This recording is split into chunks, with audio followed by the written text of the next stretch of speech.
Hi, I'm Chris Wardlaw for CarGurus, and this is the redesigned 2016 Chevy Volt. If you're already a fan of this car and you know all about the technology that powers it, let me cut to the chase. The Volt is better than ever, but it's not as futuristic in terms of its exterior styling, and despite the inclusion of a rear center seat belt, it's still really only suitable for 4 people. Now for everybody else, if you've never paid much attention to the Volt, but you're interested in learning about what makes this car different from plug-in hybrids and pure electric vehicles, you've come to the right place. Let's discuss. The Volt is one of my favorite cars because it represents a bridge between gasoline, the fuel everybody uses today, and whatever fuel we're going to be using in the future.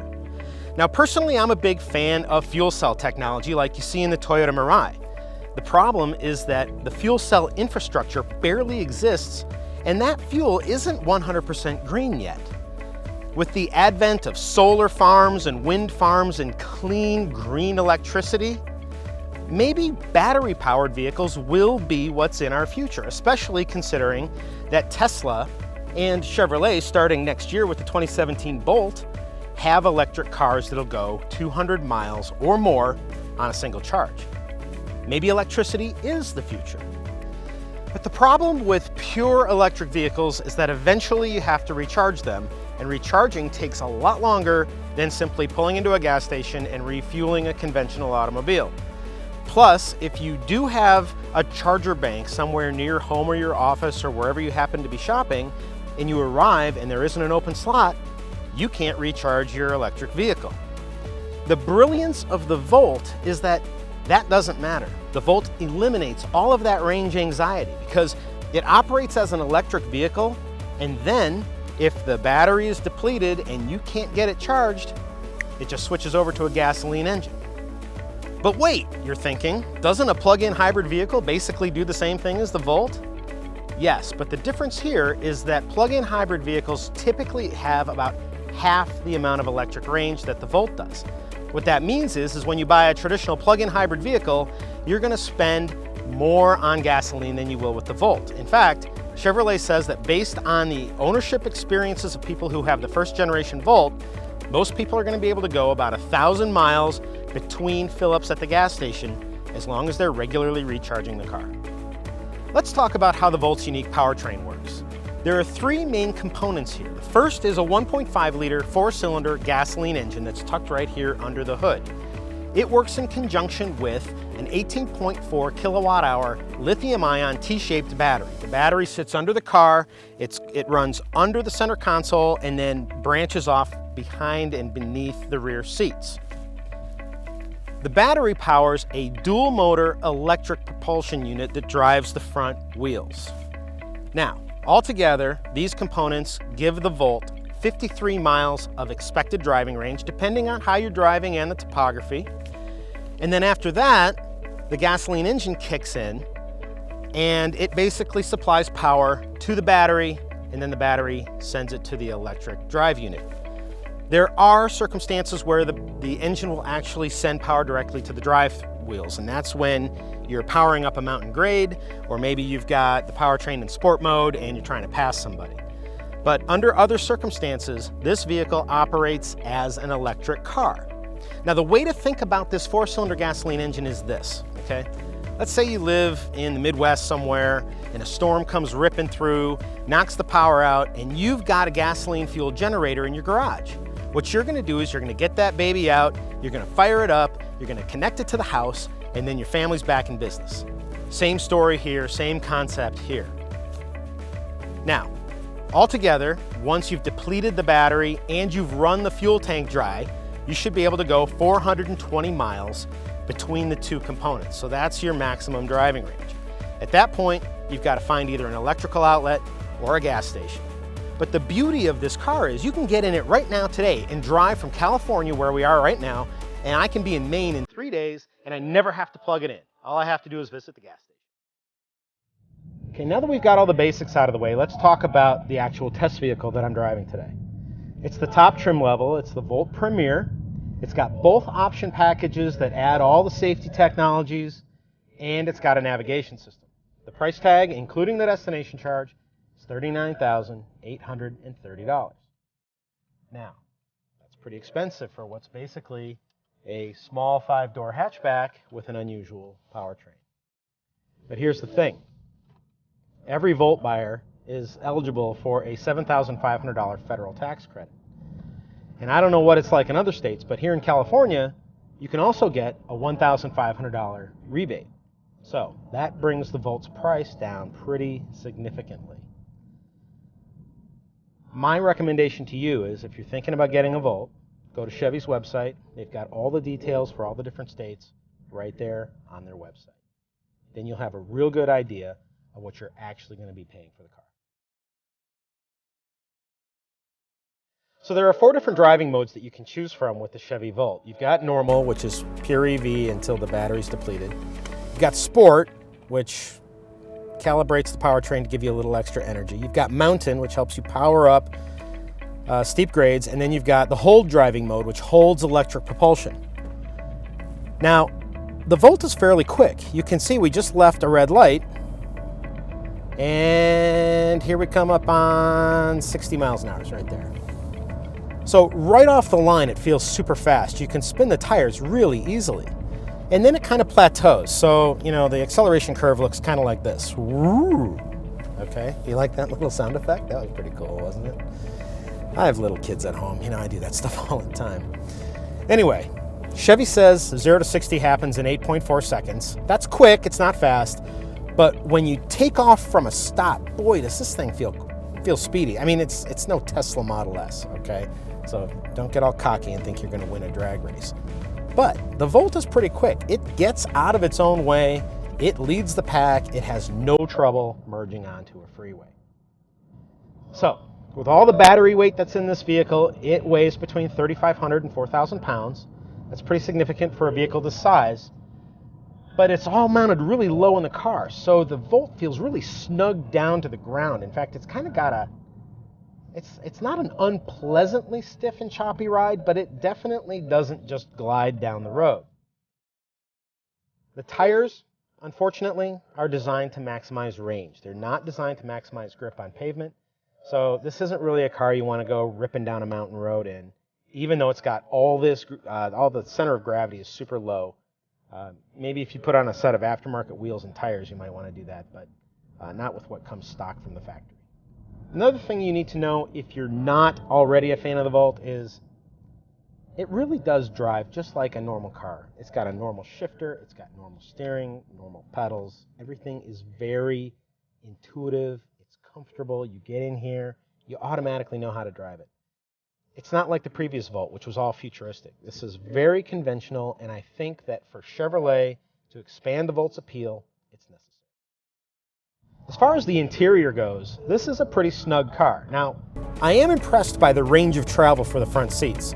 If you're over 6 feet tall, don't think you're not going to be able to fit in a Volt, because you might. The problem, of course, is the same problem that the previous Volt had, which is a really tight rear seat. Even though it's a bench now instead of 2 buckets, it's really only suitable for 2 people. Even my kids complained when they got into their child seats. They were complaining about the lack of leg and foot space that they had. Now, as far as cargo space is concerned, that's pretty small too. This is a hatchback. It's got folding rear seats, so that helps, but behind the rear seats, there's only 10.6 cubic feet of cargo capacity. Now, I've got a full-size suitcase back there right now, and you can put 2 of those side by side and maybe a couple of duffel bags on top. But if you put too much stuff in the trunk, you have to move the little fabric cover, and that lets people look right through the hatchback and into the trunk to see what you're carrying. Now, as far as other technology with the Volt, my test car's got the latest version of MyLink. Graphically, it's really pleasing. It's got a faster processor, so it responds quicker to inputs. I really like this system. It is rapidly becoming one of the better infotainment systems on the market. My test car is equipped with 2 driver confidence packages that add a whole bunch of safety technology to the car. And believe it or not, they're each only $495. So for less than $1,000, you get forward collision warning, automatic emergency braking, a blind spot warning system, rear cross traffic alert, lane departure warning, blah, blah, blah, blah, blah. It's really pretty amazing that they offer all that stuff for less than $1,000. Now, unfortunately, the federal government and the Insurance Institute for Highway Safety have not crash tested the new Volt yet, But the previous Volt did pretty well because, after all, structurally, it's pretty robust. So I'm anticipating that this new one is going to do pretty well as soon as it gets crash tested. Now, theoretically, you could buy a Volt, you could never charge the battery, and you could just enjoy a compact 5-door hatchback that gets 42 miles per gallon in combined driving. I have no idea why you would do that, but hey, it's your life. The point of buying a Volt is so that you can have an electric car for daily driving, but one that doesn't spark an iota of range anxiety. Now, what's range anxiety? Well, it's the panic that electric car drivers feel when their range drops and they can't find a charging station, because when the battery's out of charge, an electric car just stops. You know how your kid freaks out when her smartphone's almost out of charge? Same thing. Now, for most of this past week, I've been plugging the Volt in at home, charging it overnight using the standard 120 volt charge cord that tucks into a storage bin inside the cargo area. At a maximum, if the battery was completely depleted, it would take about 13 hours to recharge it fully. If you upgrade to a 240 volt home charging system, you can cut the recharging time down to 4.5 hours. When you're away from home, you can use 240 volt level 2 charging stations to replenish the Volt's battery. You cannot use DC fast charge stations, which charge other types of electric cars up to an 80% charge in less than half an hour. This Volt, which belongs to General Motors, is set up with a ChargePoint account. I downloaded the app onto my phone, and using it, I can find charging stations that are not currently in use, reserve a station, and even navigate to a station using the navigation system. Just like you might swipe a credit card at a gas station, you can scan a ChargePoint card to activate the charging station and then plug the connector into the Volt. Using your ChargePoint account settings, you program a text or an email alert when the car is completely charged, and then you just scan the card again to deactivate the charger, and then you disconnect. So while charging stations are not as plentiful as gas stations, not by a long shot, the actual process of activating one and recharging the car isn't that much different. So, using the ChargePoint app, let's go visit the electric vehicle charger that is closest to my house.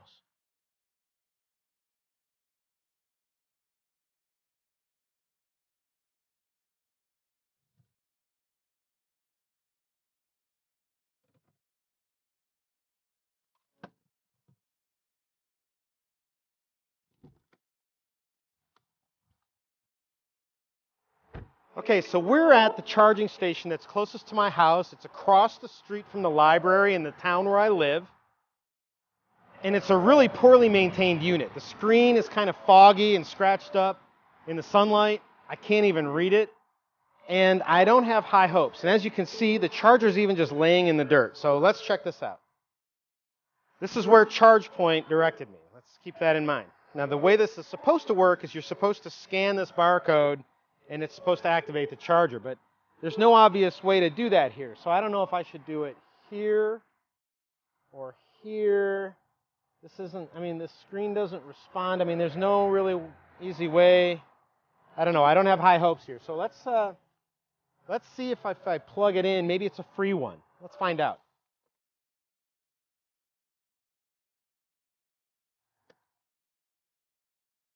Okay, the car's not beeping. Usually the car will beep when the power is flowing into the battery. So I really don't know what to make of this. But this underlines something that's really important to keep in mind.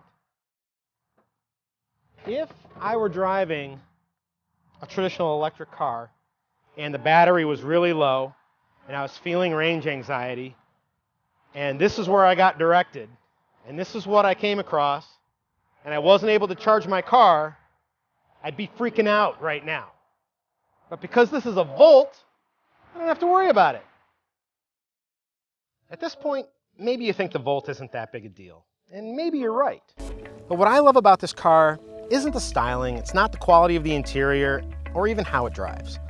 From my perspective, the great thing about the Volt is that it provides enough driving range to legitimately serve as an electric car for most of your daily driving requirements, Yet you can get in it right now and do a cross-country trip and not once have to worry about finding a charging station. The Volt virtually eliminates range anxiety. Like I said before, the Volt is a perfect bridge to the future, whatever that future is. Be sure to check out my full review of the Volt on CarGurus.com, and if you found this review helpful, please share this video and subscribe to our YouTube channel. For all of us at CarGurus, thank you for watching.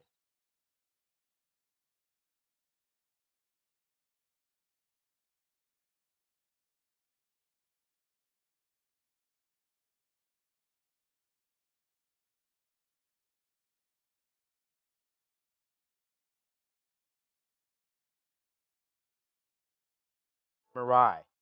The problem is that fuel cell infrastructure doesn't exist anymore. Of course it exists.